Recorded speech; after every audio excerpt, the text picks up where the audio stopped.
हम इस राम सेतु वाले पत्थर रामशिला को काट करके देखेंगे कि आखिर इसके अंदर ऐसी क्या चीज है जिसके कारण ये पानी के अंदर नहीं डूबता। क्योंकि इस पत्थर की पिछली वीडियो में बहुत सारे लोगों ने कमेंट कर रखा था कि ये पत्थर नकली है, आपने थर्मोकोल के ऊपर कलर कर रखा है। तो चलो आज हम पूरी सच्चाई का पता लगाते हैं और साथ में इस पत्थर को हम माइक्रोस्कोप के अंदर रख करके भी देखेंगे, क्योंकि साइंटिस्ट का मानना है कि ये पत्थर ज्वालामुखी के कारण बनता है। लेकिन इस पत्थर की हम बहुत इज्जत करते हैं, इसीलिए इस पत्थर का हम एक छोटा सा टुकड़ा ही काटेंगे। तैयार कटने के बाद ये पत्थर अंदर से कुछ इस तरह का दिखाई दे रहा है और इस पत्थर के चारों तरफ पेंट किया हुआ है और इस पत्थर के अंदर से सीमेंट जैसी स्मेल आ रही है। लेकिन जब मैंने इस कटे हुए पत्थर के टुकड़े को पानी के अंदर डाला तो ये भी पानी के अंदर नहीं डूब रहा है। लेकिन जब मैंने इस पत्थर को रेत की तरह बारीक करके पानी के अंदर डाला तो इसके सारे कण पानी के अंदर डूब गए। अगर इस पत्थर को ध्यान से देखे तो इसके अंदर बहुत सारे बारीक बारीक छेद हैं और जब मैंने इसको माइक्रोस्कोप के अंदर देखा तो ये कुछ इस तरह का दिखाई दे रहा है। अरे यार, लेकिन इस पत्थर के अंदर तो मधुमक्खी के छत्ते की तरह बहुत सारे छेद दिखाई दे रहे हैं। ऊपर आसमान से बिजली गिर गई।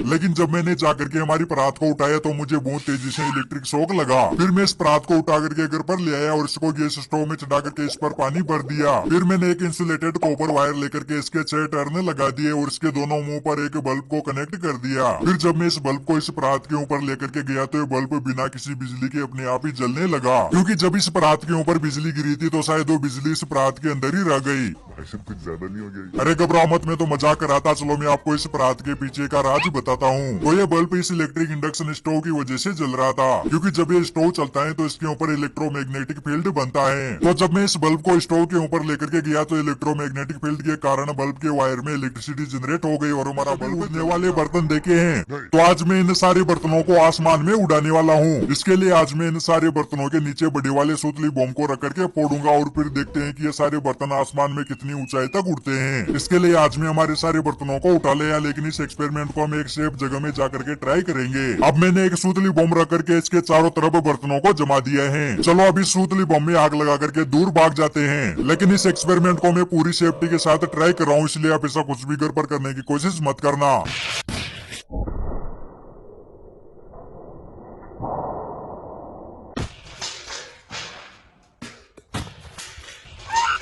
Hotel bahan sila Joel.